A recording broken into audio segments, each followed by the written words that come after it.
my friends, to a podcast that's been described as emotional and terrifying. one guy even said it was So awesome it will shock you to the core. finally another podcast about Godzilla and all his giant monster friends. This could be the end of civilization. Yeah, probably. So join your hosts, KES and Slick. Ladies and gentlemen, You're listening to the podcast from Odo Island.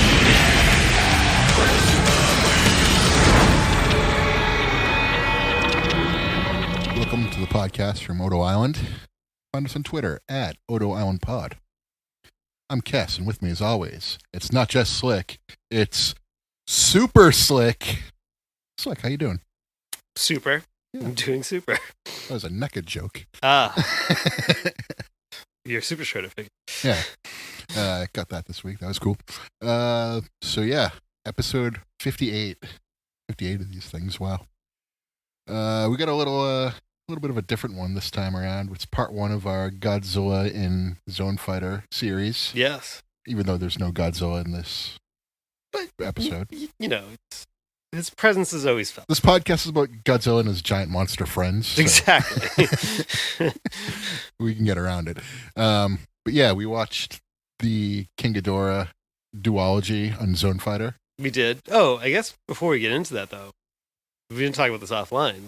But we're going to have, with our next episode, we're going to have a new Godzilla movie to discuss. Yeah. In addition to what we're already planning to do, because there's going to be a short released on November 3rd. Yes. I'm excited about that. I saw the preview for it, Yeah. and I thought that was like the coolest. Like out of nowhere too. I didn't hear any rumblings about this was happening. So like just seeing that they repurposing the Final Wars Ghidorah and Godzilla suits to make like a short film. I'm like, Right. yes, do more of this. Right. So if you haven't heard, if you're not a Twitter user or anything like that, there will be a Godzilla versus Ghidorah short released on November 3rd on YouTube for the world to see. On a Godzilla Day, I appreciate the Toho is actually for the last couple of years really going in hard on Godzilla's birthday. This is like the best idea. Oh my god! Like, and also I was like thinking about it. I was like, these suits are like, you know, when the movie came out in 2005, probably were built around like 2004. So about 17-year-old suits, and I was like, impressive they've like maintained them for all that time. Yeah. And I would have thought they just used the design and made new suits, but they're the same exact suits as the movies. Yeah, I mean, and I don't know who is playing Godzilla in that, but they're throwing a mean kick in that preview. Really, we're getting a really, you know, Godzilla's going to the super kick party. It looks like in this short. He hit triangle for the toe kick. Yeah. Yeah. I mean, it's just throwing that kick. I was like, well, this is the most this is Hulk Hogan in Japan style Godzilla is what we're getting here. You know, the more athletic, you know, really letting you know what's up. Yeah, that looked very cool. I'm excited for that. Do you know how long it's going to be? No, but I mean, sounds like no, I have no idea. But I mean, like, I'm going to guess like probably like under 10 minutes. Yeah, I would assume so. I was thinking somewhere around like 5-10 minutes, hopefully. Yeah, I hope it does start a trend of just like doing more stuff like this. I could get used to like maybe once every quarter or so, twice a year, something like that. Like you just do a quick Godzilla fight, you know? Yeah. Just why not? They made a new 1954 suit last year when they for like a museum exhibit, and they did it hasn't been released online anywhere, but like there's a museum that has Godzilla exhibit, and there's like a short that was filmed using like that 1954 suit, and it's also the ones in the coffee commercial that like made the rounds earlier this year. And like, so they got a 1954 suit sitting brand new sitting around. Apparently these Final Wars suits are still, not only are they good to go, they're throwing kicks. But like, here's what they should do. They should film like, they should use different areas and film like the Showa era in like a modern, like very HD, like very pristine looking style, and then take some of the newer suits and go backwards and film them on like an older style, put it in black and white maybe. Yeah. So you get like a Final Wars and 54 style, you get 54 in like a modern style. You know, this is like conversation reminded me like around the time Final Wars came out, like there was like a bunch of like Godzilla like slot games that were out like in arcades, and like I've probably sent you these at some point where it's like, but it's like Godzilla 2000 fighting like the GMK King Ghidorah. Yeah. And then like the Anguirus and Gigan suits from like Final Wars. And it's like wild to me that was like again 2005. And like they were using those suits. Here we are in 2021. And they're still using suits that survived from Final Wars to make new footage. They're probably better at like preserving them now than they were. Yeah. Because they probably didn't care back then. But... Also, the Hero suit did like nothing in that movie. So. Yeah, but not only that, but they're probably more conscious now that like these are like, film history and not just like things that you can repurpose anymore. Right.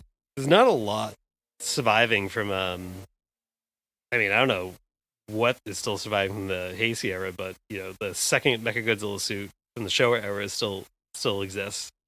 And then I think like one or two like King Ghidorah's heads from the 70s like still exist. But I don't think a lot is still. I wouldn't mind them there. just making new ones, you know? Yeah. It's probably better if they just make new ones for the purpose, like in the style of those things, not really changing too much. Right. Know? Right. Like, I have no problem with that. I like that, like, Toho is definitely going, like, you know, I mean, I think obviously ultimately we'd all would prefer to have, like, Godzilla movies and stuff like that coming out regularly, but doing stuff like this or, like, anime series, like, just getting, like, more official content out. Instead of doing, like, a movie a year every year for, like, 5 years and then piecing out, like, what they should do is just, like, once every 2-3 years you release a movie, and then maybe, like, 2-3 times in between movies you do like a little one of these mini films. Yeah. It's not like going to be like computer animated. It's going to be suit fights and stuff. Yeah. Like, I'm very cool with that. Yeah, because I think, you know, Ultraman, whatever the new Ultraman series is, I think that's all suits and stuff. And, you know, I think the Ultraman series has always been doing suits. Still popular, still works. Ultraman's more karate fighting in their in their fight presentation anyway. This is more like brawling. Yeah. So. Well, could be a super kick party, so I don't know. If Godzilla gets that leg a little bit higher, it's going to be a super kick party, and well, we know how I feel about the Young Bucks. You know he's all about that budge. But I mean, we're gonna have that to also review, and God, I hope it is like a ridiculous brawl. Yeah, they probably just built a city. Oh, the city looked really good. Like the sets were painted very well. Yeah. So they looked realistic. They probably just built it to destroy it and have some fun. And this is also the 50th anniversary of Godzilla vs. Ghidorah coming out. So that seems the perfect way to kind of cap it off too. Excellent. Yeah, that's cool. Also, we had another short film recently. It was fan made, like CGI. It was Godzilla and Gamera. Have you seen that? Oh yeah. That looked really cool. Yeah, I don't usually pay too much attention to like fan stuff. I mean, I don't mean that bad way, but it's just, you know, there's just so much of it. But it doesn't like stick out as much like, as this. This was like, I was like, holy shit. Yes. Like, this is this was professional. Yeah. Like looking. It was very well done, caught my attention. Yeah. And I was like, you know, you could hire this guy to make you like the fight scenes and you could make a 90-minute movie. Yeah, Godzilla versus Gamera. That goes in your portfolio. Yeah. I mean, that guy's got a future, or a girl, whoever. That person who made that has a future. I think they said that they were working on more of that. Cool. So, yeah, that looked like incredibly sweet. Yep. So, but, you know, I mean, Godzilla better win. I mean, that's all I have to say. I mean, I've always felt like Godzilla was vastly superior to Gamera. And I'm not insulting Gamera. I'm just saying, like, I don't know. I saw the ending of King of the Monsters, and I'm like, okay, nothing can ever beat Godzilla. Listen, you know, for decades, there's been all this hoopla around Godzilla and Kong and all this other stuff. And I said before in this podcast, Kong is part of Godzilla's universe, just like King Ghidorah is, Mothra is. Like Kong's part of the crew. Yeah. Right. Gamera is the legitimate, like, he's Pepsi. He's Sting in WCW, while Austin is the top guy in the WWF. Yes. Like, this is not like Godzilla's Coke, he's Pepsi. That's yeah. And this is like, you know, like, I don't care if Kong beats Godzilla in a movie. Like, I don't care because he's part of the crew. part of the team. I care. Gamera is not part of the crew. All right, he is the true inferior product. No way should he ever come in and go over Godzilla. Never, ever. Yeah. I mean, plant my flag right there. I mean, like, I think Gamera would make a good baby face in a GMK2 type of situation. Also knows that Dai approached Toho in the early 2000s about doing a Godzilla vs. Gamera movie, and Toho ultimately turned it down for undisclosed reasons, probably because they bet they wanted Gamera to go over. And Toho said, They said, doesn't work for me, brother. That don't work for me, brother. It doesn't work for me, brother. Where do we go from here? Oh, brother, that's for somebody else, brother. And we're dorks. But yeah, so I'm excited for the Ghidorah movie. I thought the Gamera short was really cool. Would have liked to see more of it, but I'll take it for what it was. I like to see more too, as long as Godzilla wins. I'm just JKing, yeah. Yeah. So anyway, let's move on to the main topic here. King Ghidorah, Zone Fighter, Meteor Man Zone, just worlds collide. Right. So Static X. So we're going to outside of next week's episode, we're going to take a little break to do something a little special for Godzilla's birthday. We're going to work through the Zone Fighter episodes that feature Godzilla and his friends, starting with the earliest two episodes. I think this was episode 5 and 6. Yep. Of the 26 episode Zone Fighter series. The two episodes featuring King Ghidorah. And I guess his quick background. What is Zone Fighter? Well, he's an Ultraman knockoff. So Ultraman was, I think at this point, Ultraman Ace was out, which I think is the 3rd Ultraman series by this point, maybe 4th. I'm not super good at like what order the Ultraman series come out, but it's 1973. Ultraman Ace just wraps up.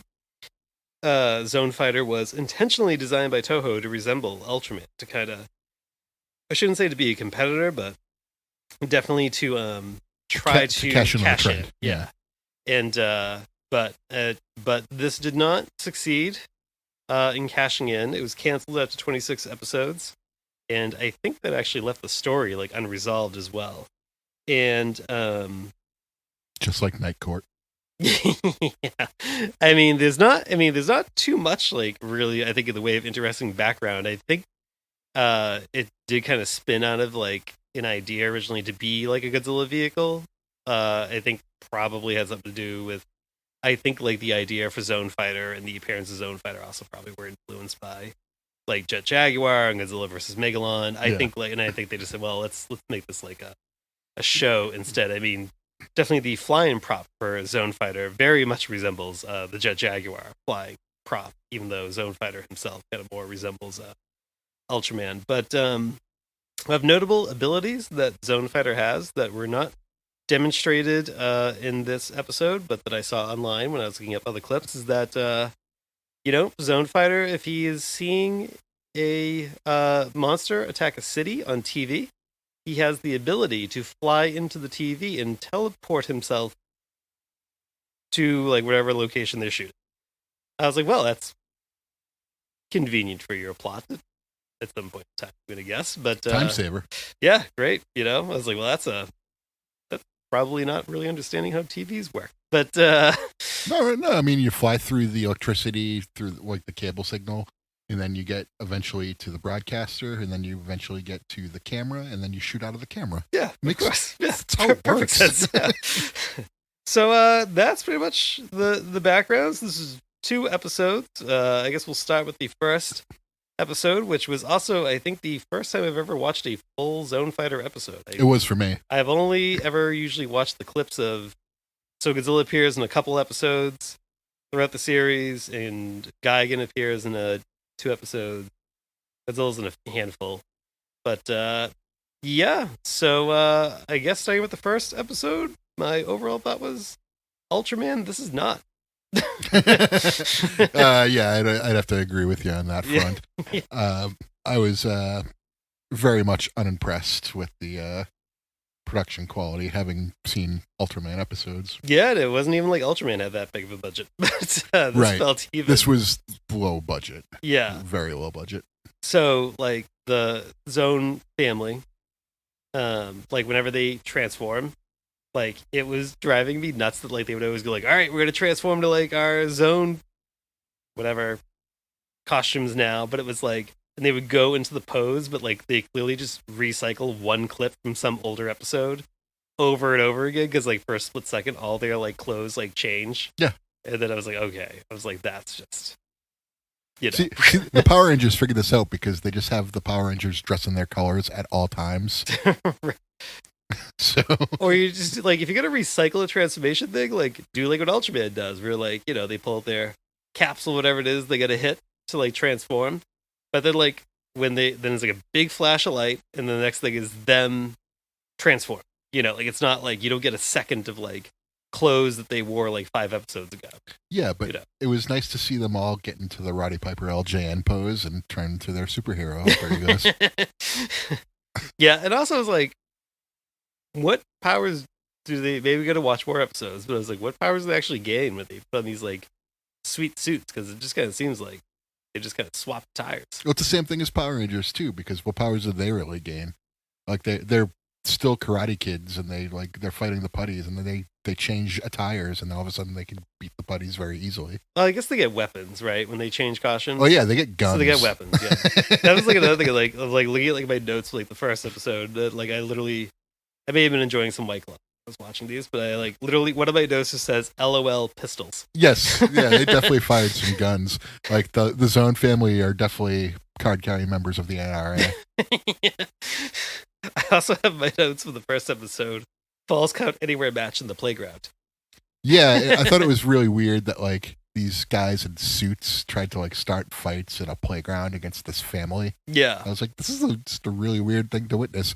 I don't know if you saw, but one guy tried like a cartwheel. And Yes. it looked terrible. Yeah, and that was like another one where I was like, Ultraman, this is not like this is just like I'm like a close to 300-pound dude. I can do cartwheels. I'm a Farley type, and they look much better than that. Yeah, that was. Oh wait, was it the first one or the second? No, second episode. So I'm gonna say about that. The second episode was way. I'm not gonna say it was good still, but it was like way more entertaining than the first episode was. But like, I did like the one thing I liked about the first episode is when they're flying, like Ghidorah's flying prop, just stiff as a board. oh yeah, just like I mean, so they reused like the Godzilla versus Gigan props, and it's like that was But I did like appreciate that he like randomly just like busts up some jets with that stiff as a board prop. Yeah, I don't even think they even spent the money to like rotoscope his beam in. I think he just like flew into them and they like exploded. And I was like, all right, so that's what we're gonna get here. I also have another note that said LOL Smokey. Because I died when they said we gotta get the family jet out. And they call it Smokey, and he appears in a big cloud of smoke. Like, wow. That's going to be great for the environment. I was like, I didn't realize this is like a fucking weed member of the This is the stoner member of the extended Ultraman family. It was very stoner. I don't know if you noticed this too, but there was like an orangey yellow tint to the color scheme of this show. Oh yeah. Yeah. So it kind of reminded me of the episodes of Breaking Bad when they want you to think they're in Mexico. Oh, and they just I did put not that watch Breaking filter- Bad, so I didn't get that. That. All right. Well, listener out there has watched Breaking Bad. They know what I mean. Because they do scenes where they're in Mexico, and all they do is just like add this like yellowish orange tint to the color. It's very slight, filter, but like it makes you think they're in Mexico. Okay. Well, I just figured the Zone Fighter family just got a little high and got into this ship called Smokey. And they're like, well, we're have to solve some zany mysteries now, have some crazy adventures. Yep. And so they did. My last note from this episode was everyone runs in every scene. That was an observation I had. Nobody walks. Everybody's running at all times. They're all in great shape, so no surprise. Sure, yeah. Yeah. They run everywhere. Yeah, and they're all like running like in suits and stuff, like jackets and stuff too. Yeah. Ugh. You got a nice monogram pocket in your lapel, for your switchblade, your opium pipe. I think like the main dude. No, I could just be like misremembering. So I feel like he had like elbow patches like on his suit jacket. I could be wrong with that. Somebody. This is definitely elbow patch on suit jacket era. He had like a plaid jacket. Like, Yeah. Either way, that was like I remember going. I was like, oh, that's actually. At any point, was he wearing a turtleneck? I think so. Yeah. I remember, for whatever reason, I appreciate the fancy dress fashion in a lot of these like 70s shows and movies, and I remember going, he's got a good little outfit. The casual 70s leisure suit style. Yeah. With like the big moppy hair and the sideburns. Like, if I weren't committed to this long-haired gimmick, I'd consider it. I think everybody in Godzilla versus Mechagodzilla in the 70s, like, really was like crushing it. I think that was peak 70s leisure suit look. I mean, that's a movie budget. Also, turtleneck, sports jacket with patches and like slacks, casual wear back then. Yeah, that sounds very uncomfortable. That's for me to wear on a day-to-day weekend basis. wear. It's not like when I think of like casual now, I'm like t-shirt and shorts. Yep. Yeah. Well, they also had like sweet bell-bottom things going on with those dresses. Yeah, it is the 70s. Ah.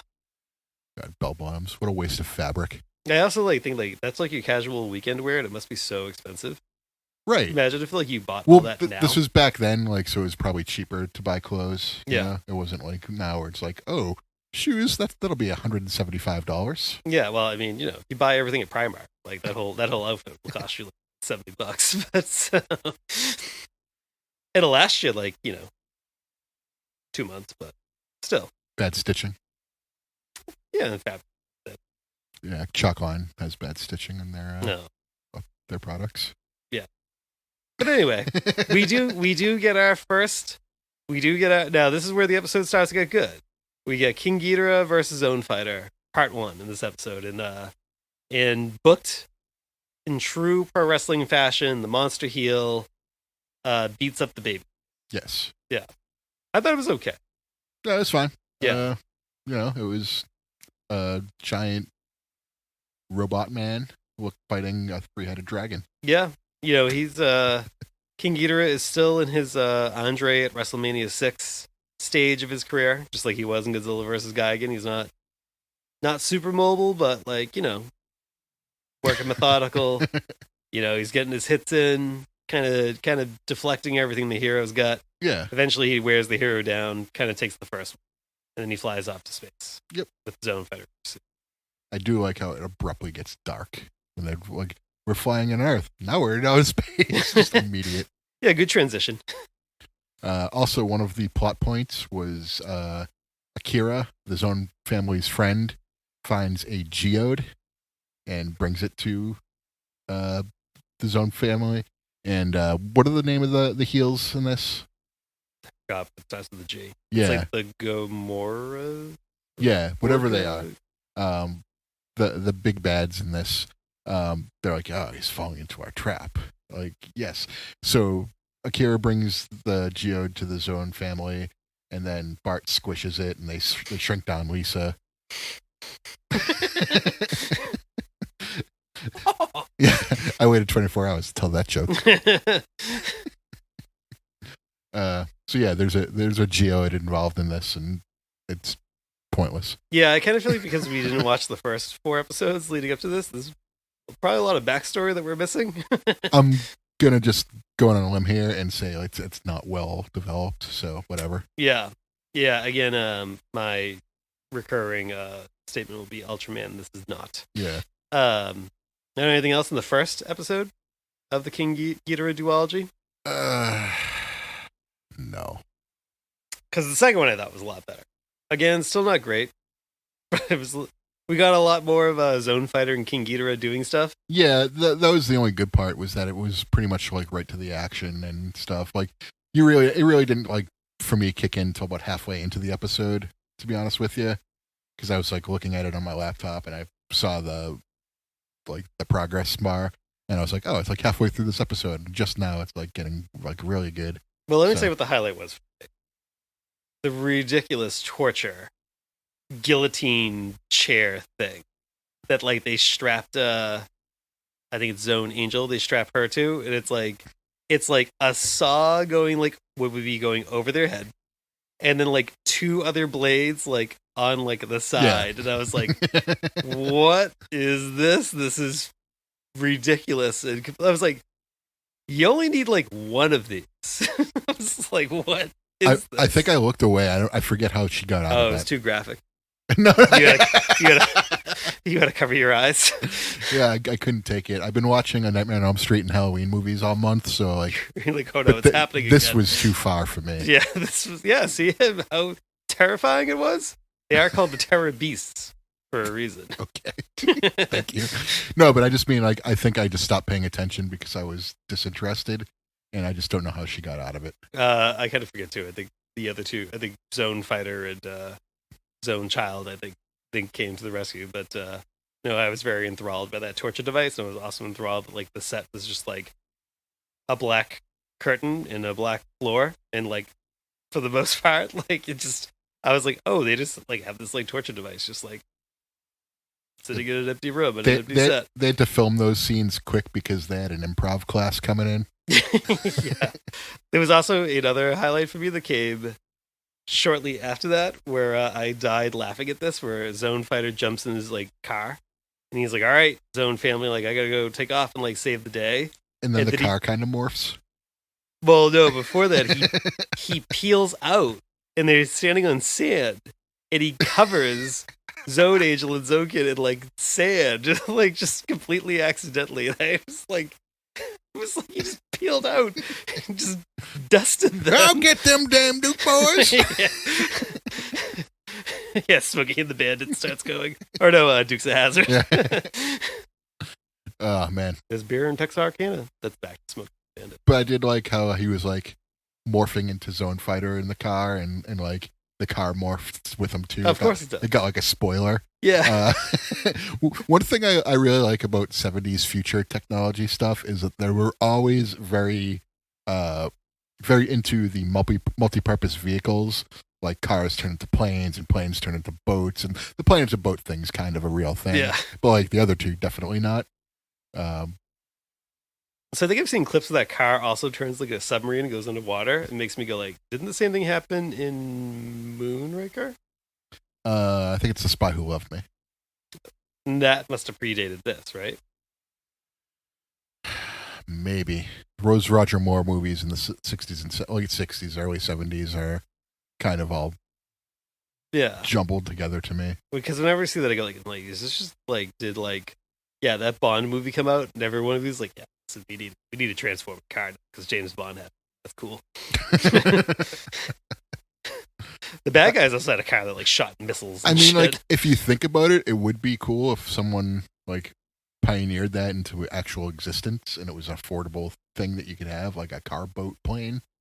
You know, it'd be very economically like you could probably sell it if you sold it for like $50,000, you'd make $1 million. Yes, absolutely. I think a car plane is being developed in an area near us in IRL. Great. Yeah. So maybe Zone Fighter will be a thing in the future. The pathway is there. Yeah, 50 years later. 50 years later, we're finally catching up to Zone Fighter. showed us the way. All right, they took a long time to reverse engineer that alien tech from Zone Fighter. Yeah.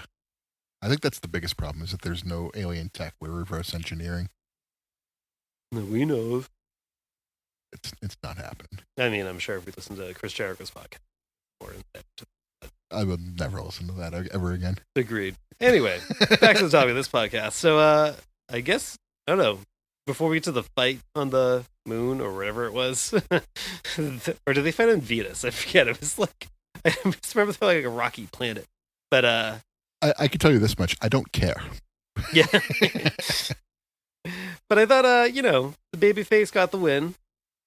Although he used his finish that, from what I understand, kills or blows up everything else. And Ghidorah just kind of kind of fell over, and then he took the powder. So I guess the heel still looks good. Babyface looks strong. Went over, got his comeback win. I don't know, 50-50 booking. Yeah. Like Goldberg Lashley. Yeah. Yeah. I mean, I don't think it was that personal. Nothing was more personal than Goldberg Lashley. My favorite part on this episode is when Zone Fighter looked at Ghidorah and was like, "I'm gonna kill you."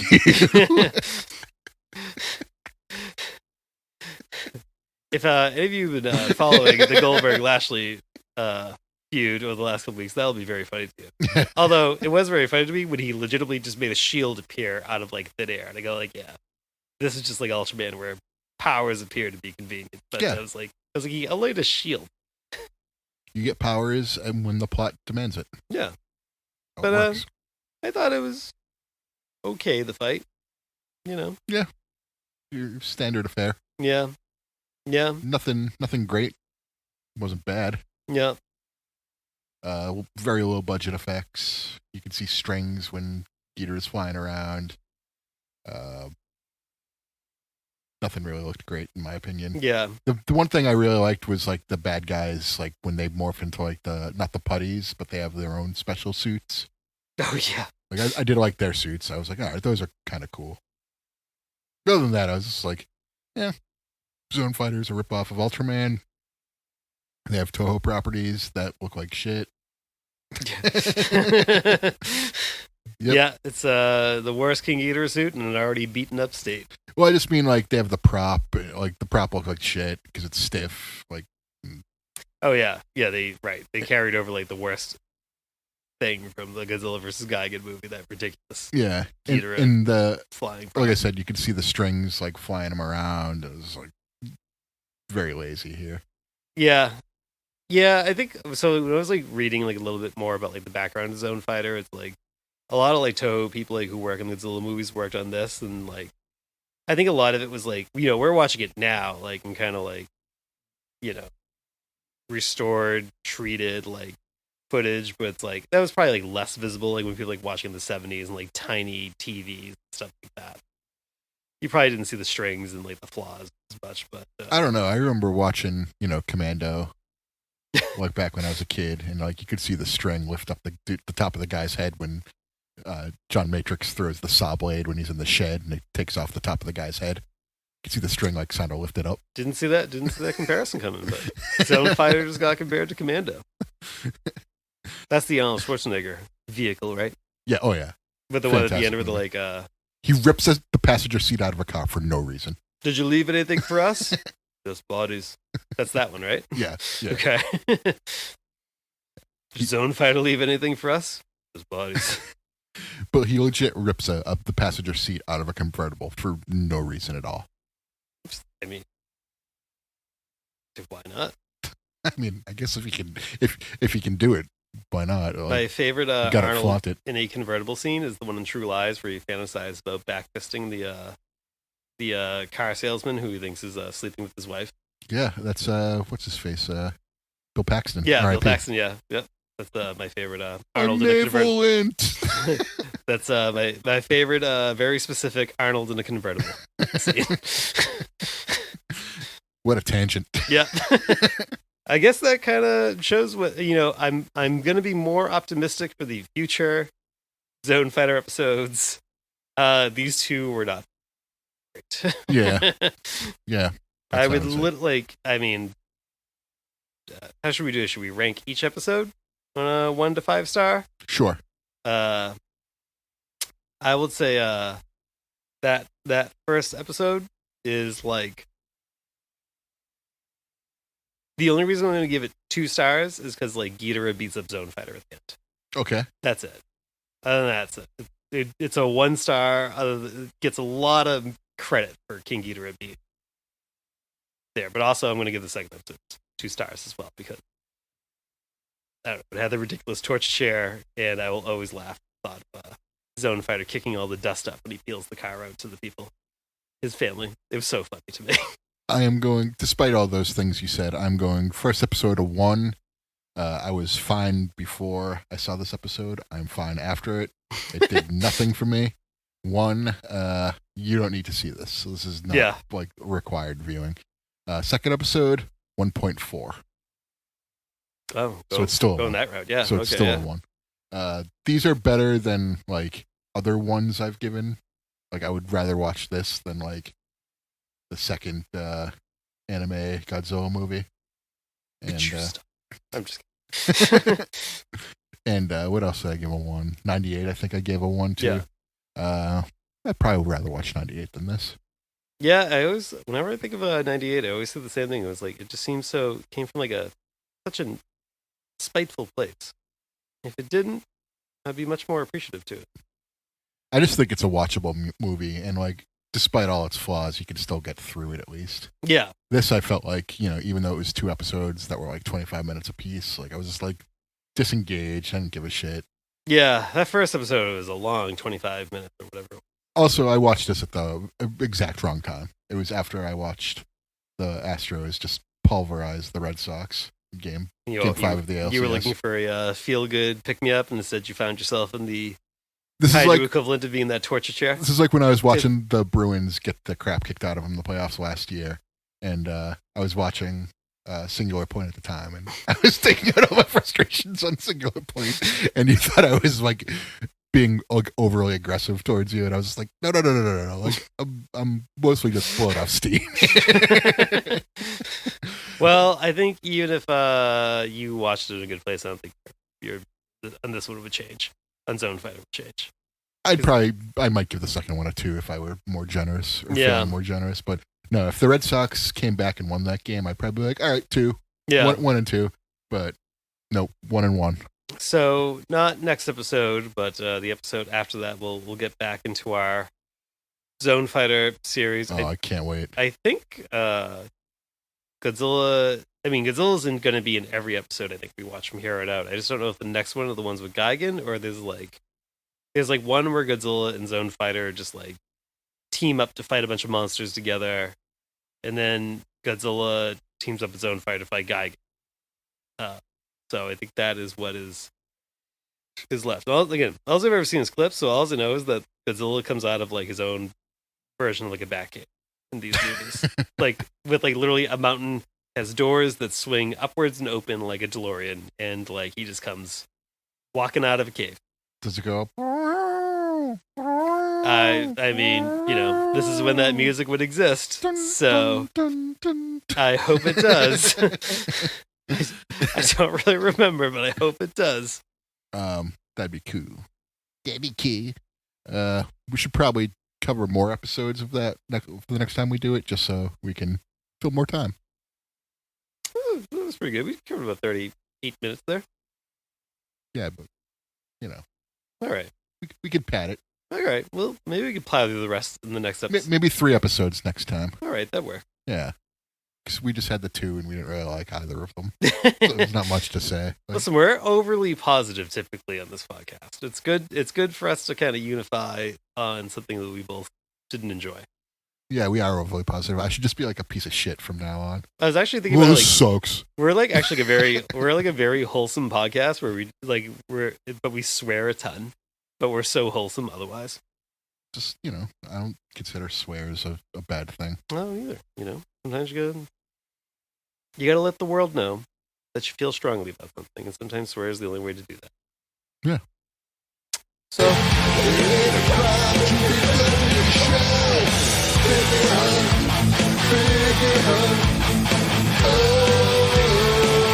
Figs? I did. I sure did. I know you did as well. Well, you kind of get the main event purchase. You got me a figs. Well, I will plow through my my purchases really quick. Sure. So you can give us your main event review. So we live in the Massachusetts area. We live very close to Salem, Massachusetts.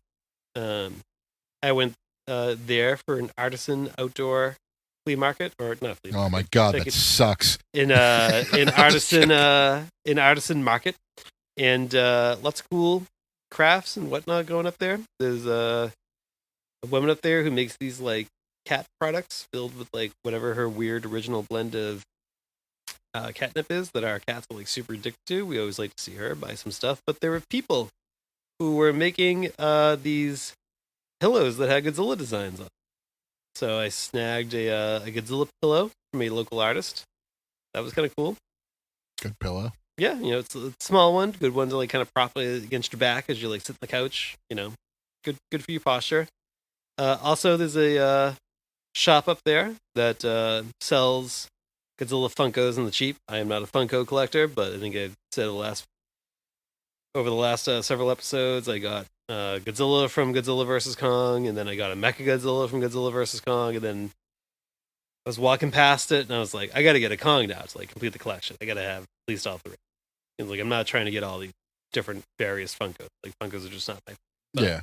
But I was like, I figured if I get the two, I got to complete the set. So I got Kong holding like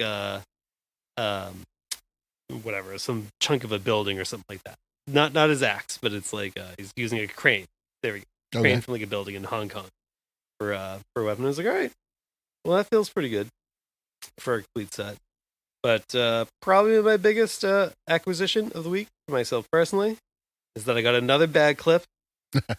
It's Yeah, you told me about how you haggled your way into success here. I did. I don't want to, put the negotiations out there in the light because they were done in the shadows of eBay. But so, for background, the only 3 pieces I'm missing are all from the first Godzilla bag clip series, which came out around King of the Monsters.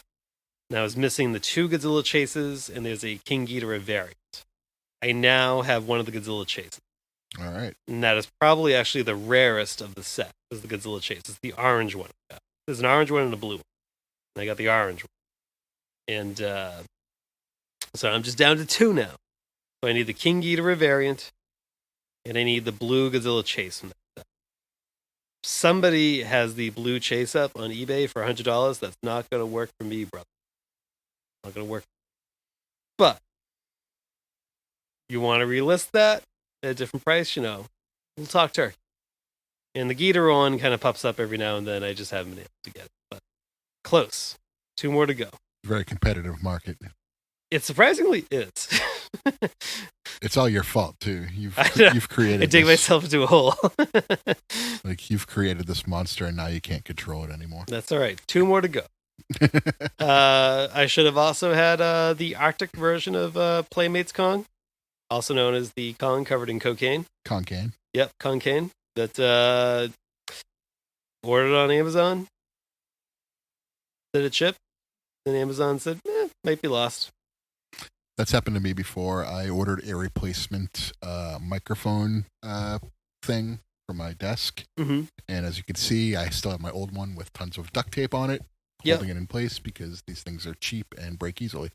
So I still have that. So I never reordered another one because I was like, It wasn't meant to be. Yeah, I got it at the same time, or I ordered it at the same time I ordered the Dark Souls game because it was like $20, and I was like, absolutely, why not? Or the remastered version anyway. And I may have even been cheaper. It may have been like 15 or 10 or something like that. I got it for dirt cheap, so I ordered a replacement one of these, and they just said, your thing is lost. And I was like, all right, we'll return the whole order, and then I had to rebuy Dark Souls to get it. It was a really weird, convoluted thing. The last time something I ordered on Amazon got lost, I'm putting air quotes around it, an audio podcast, and it's just a visual thing, was actually, it was a Christmas gift for my cat. And it got lost, and I submitted the refund. I got the refund, but then it showed up like 3 days later. I'm hoping the same thing happens with Kong. I mean, he is covered in cocaine. I would lost in transit. Yeah. I've seen Fear and Loathing in Las Vegas. I know how it goes. You're fucking with him. You're fucking with the best. So I don't know. Maybe next episode we'll say like, oh, he just kind of wandered in one day. Cool. Yeah, that's all you got? Yeah. Yep. All right. Well, good luck with your conquest. You got me the Playmates Gorosaurus figure. Sort of like one of my white whales of figures. I always liked Gorosaurus. It's like a very goofy design. It's like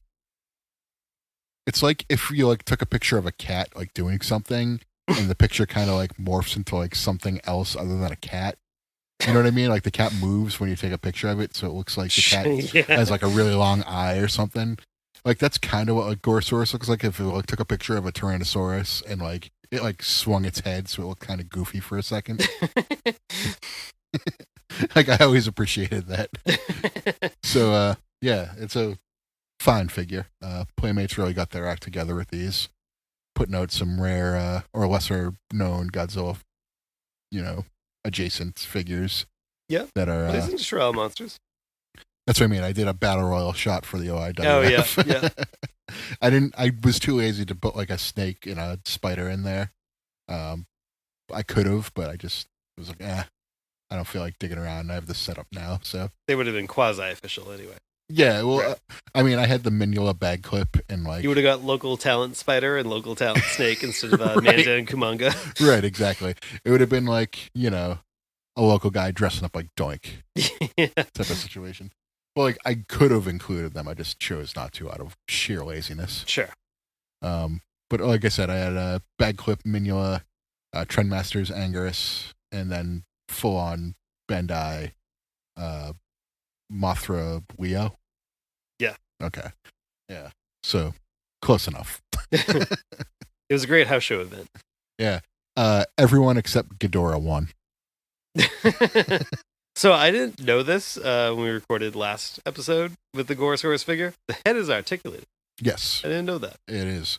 It can move around a little bit. Yeah. Although it has like no reason to move, because if you do, like the plastic base like at the bottom of his neck like is way too visible, but yeah, can move. Didn't realize that. Mine was like a little like stuck in place when I tried to like move it, and I just thought I was gonna be breaking it. I noticed this because the head when I got that figure was a little off centered, so I just kind of squeezed it, turned it a little bit, and I was like, "Oh, there it is." Well, mine was like very tight, and I was like, "Oh."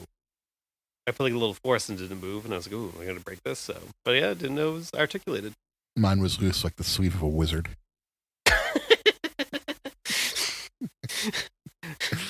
That's good. That's pretty good. Yeah. Kind of out of nowhere, but Got me good. but yeah, Playmates is not terrible.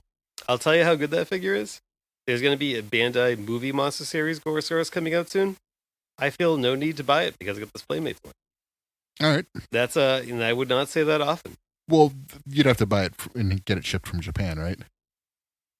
Yeah, that stop. I know, but like it's still a considerable amount of money for that shipping. Yeah. So if you already have a decent representation of them, why not? Yeah. Like, what was the who did the Destroy All Monsters? Oh, Mezco? Mezco, yeah. That figure looks better than this in my opinion, but I'm also cool with not paying $160 for all those because I would want all of them. Yeah, well, that's coming like in a super articulated set, like swappable heads, And they all look this other great. wild stuff. So. Yeah. Also, I think I shared it in our group chat that like, they announced, and they haven't released pre-orders yet, but as soon as they do, I'm definitely going to buy it. A Godzilla versus Ghidorah set. All right. I no, I did see that. Yeah. Yeah, it was like you get like I think you get like it has the disc Ghidorah, and you get like the regular, final form one, yeah, and then you get like another Godzilla 69, 70 style one, which is gonna be similar to the one that's in the Destroy All Monsters set. But either way, I looked at that, I was like, oh, I was like, sign me up for that. And then and I keep forgetting that like the Mothra with the two Shobijin in the box from Mothra versus Godzilla is like gonna come out next year as well. I remember seeing that, and it was just a little bit pricey for me. Yeah. What was it, like $60 or something like that? Yeah. Just a little bit too much, in my opinion. Yeah. Like I just feel like Mezco's like kind of like under the radar with like collectors. Yeah. Like if they were more like NECA with their pricing, I would be all over them. Yeah. But like you look at like some Mondo's like the other one that has like the license, like they put out like the Godzilla Hanna-Barbera statue and all that stuff. But, like, and I think that thing looks really cool. Yeah, but like all that stuff costs like like $200-$300. Yeah. And it's like the constant complaint with their stuff is like when they go on sale, they take like no precautions to stop like bots from like scooping up everything. Mm-hmm. And like they do like limited releases. And so it's like most people like miss out on them. Yeah. And like it sucks. Yeah.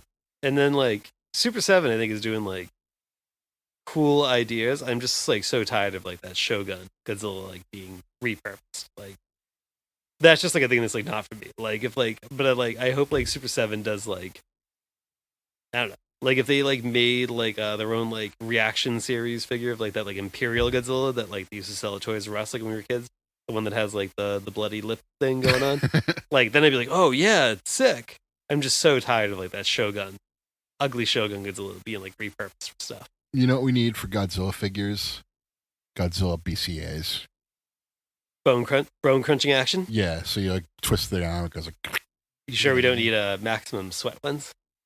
You get some maximum sweat. Ghidorah should be a maximum sweat, when everyone else should be a bone cruncher. Yeah, those. But I think those would be good for fig fight, like playing with, because like, then like they're rubbery, harder to break. Those things lasted forever. Sure, yeah.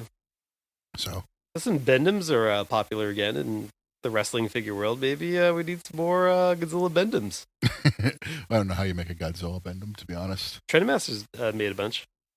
Are they like usable, or are they just sort of stiff and shitty? Because I view the wrestling Bendums as stiff and shitty. Like the arms are really good. Okay. And the arms and the tails of the Godzilla Bendums are good.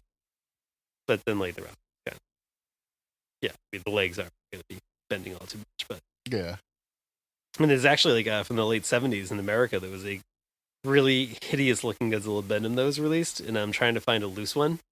I don't want it like packaged. It's like a couple $100, and there's a lot that are out there like sealed still. But like if you can find one like loose, it's like $30-$40. And I want like a loose one. I've been trying to keep my eye out there when I keep losing options. Who's Lucy? And yeah, I don't know. Bendums are in right now. So I'm not following that trend. On the wrestling side of the world, it's like a great cheap way to get representation of characters you like in your collection. I'm not against them. It's just they're not for me. Like I have some old LJN Bendums, and I'm just kind of like, brother. Yeah, this doesn't work for you. It's not for me. This is for somebody else. But like, I don't know. I just prefer like the bigger sized ones. Yeah, like, that's just me. Like I feel like something's lost when you get a smaller figure. Like they just don't look as good. Like the detailing is not quite as good. So. I like and I have a ton of these. I must legitimately have close to like 200 of these. Like there's been lines of like almost like it's like finger puppets, I guess we would call them. And like they're like little mini. Like first they start off just as like small. I mean, you've probably seen them in my collection like over the years. Like sometimes they're just like a character, and then like sometimes like it's like a little mini scene like on like a finger puppet. It's like, it's like I love like shit like that where it's like you get this like really cool piece for probably like dirt cheap, and they look great when you display a bunch of them together. But yeah, I think I can't afford to buy X Plus like left and right. So no. So I like having like the I don't know who could, but I see people who have like collections of like 150 like X Plus figures. Like how much would you fucking spend on this? Like I feel like for people who do that, that's like a money's not an option. I guess, yeah. Consideration. Those things are like $300 a pop. Right. I'm like, what? Right. Or more. And, I mean, they look great. Yeah. That Shin Godzilla X Plus, the purple one, like that thing's like, one of my favorite looking figures. I like to be selective in my X Plus purchases because I'm much more in the impulse purchases, and impulse purchases to me are not $300. Yeah. So. No, I mean, like, kind of had an impulse purchase of over $100 recently, so I cooled it down. Oh man, I gotta sit this one out for a little bit. Meanwhile, before we start this podcast, I'm impulse buying guitars again. Like, this thing looks very cool. It's only $300, Man. Yeah, I mean, Where the fuck am I gonna put it? I have no room. But yeah, figures, cool. I enjoy them. Figures are cool. Yeah, I like figures. I like getting myself a nice little treat every 2 weeks. Yeah. It's always shitty when I come in here. I'm like, yep, didn't get anything. Well, you got Gorosaurus. Yeah, I hope Playmates releases some more. I hope they do it completely out of the blue, just like they did with the Rodan and Gorosaurus. Like, don't give me King Caesar. Like, I don't need him. Give me an Orga. Give me Well, I think Megalon was part of the Give me a Megalon. unproven but probably true barcode leak from about a year ago. Megalon's a real weird design that I just don't get. But like, I don't have a Megalon figure, so that'll be good. Yeah. Give me that. Give me Oh. shit like that. There you go. All right.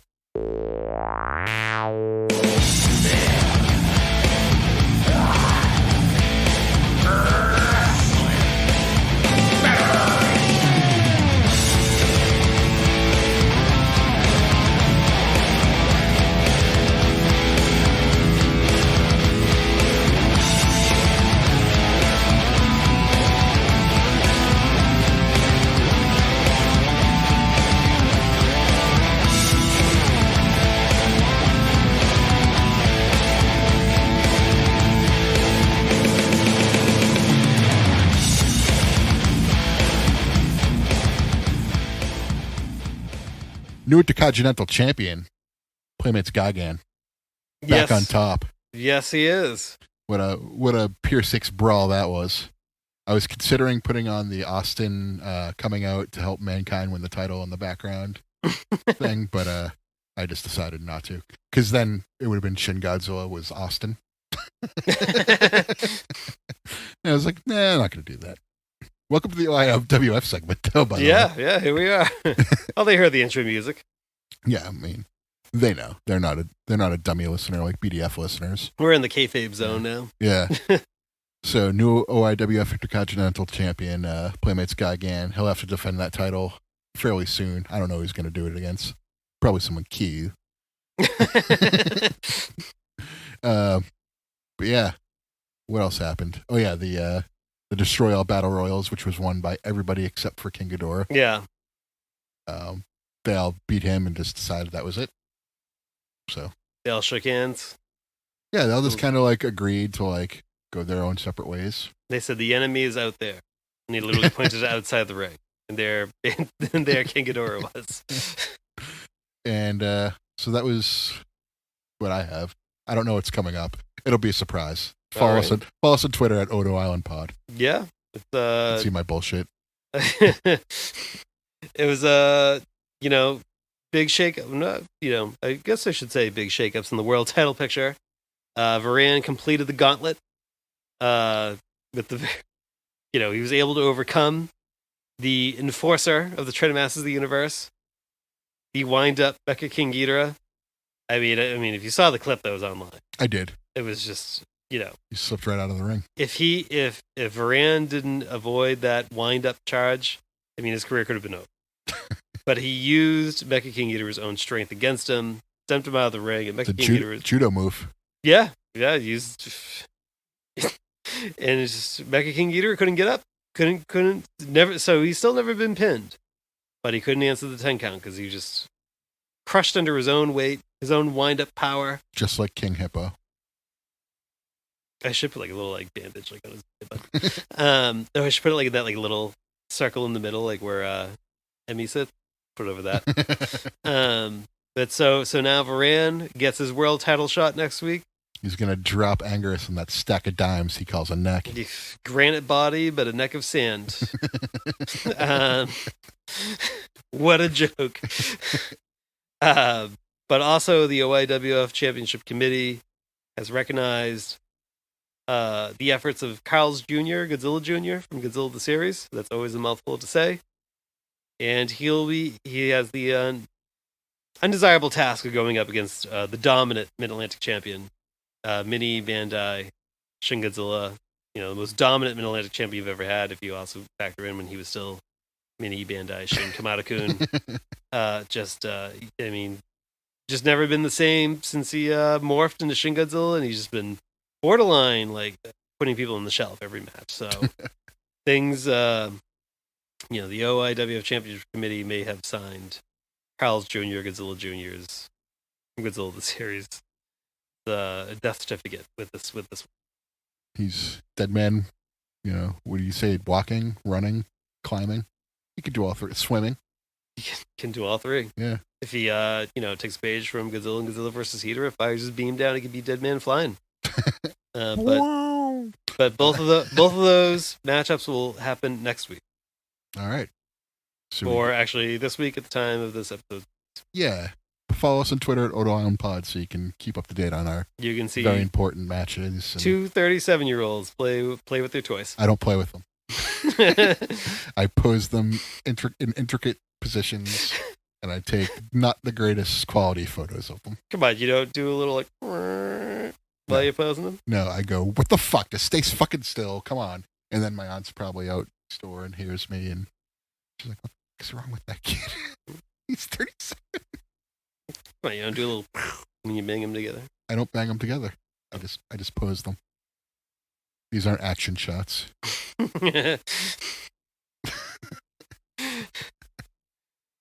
They're shots of action, but they're just poses. I guess we're not the same. Yeah. It's not like I'm going over your house in 8th grade and making the noises of me playing with your toys. Inside joke. You had to be there, but you weren't. So, next week for Godzilla's birthday. Oh wait, sorry, we're leaving the kayfabe. Oh yeah, bye kayfabe. Yeah, we're back in a shoot now. Going to be, well, I mean, this episode will air during the 2 weeks the Godzilla's birthday will occur, but you know, the episode that comes out after that, to celebrate it, we'll be doing something you have never seen. No. Luigi, I keep forgetting the guy's name, but it's Luigi Cozzi's Godzilla, also infamously known as Godzilla. So this is the 1977 Italian release of the original 1954 Godzilla movie, where this guy, who is essentially like the Ed Wood of, in maybe OIWF of Italy, decided to get the rights to this Godzilla movie when he could not get the rights to Gorgo because they were too expensive. He got the rights to release Godzilla, and he just smudged a psychedelic effect over all of it and said, hey, I'm going to insert a whole bunch of real life stock footage into this movie and edit it around and get real wild. And I don't want to know about the ins and outs of the movie. I just want to know, is it better or worse than House of the Dead? we talking about the Uwe Ball House of the Dead? Yes. I have not seen that, but I recently watched Alone in the Dark, which stars Tara Reid and Kristen Slater. And I don't know which is worse. All right. I was actually having a hard time answering that off the top of my head. I thought it was going to be a lot easier, but I was like, I actually don't know because Alone in the Dark is really bad. House of the Dead is one of the worst movies I've ever seen. I've also seen Blood Rain by Uwe Ball, which stars a very disinterested Michael Madsen. All right.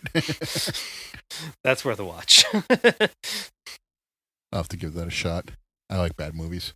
I've been watching a lot of horror, though, because it's, October. Yeah, Halloween season. I got through all of the Halloween movies this past week.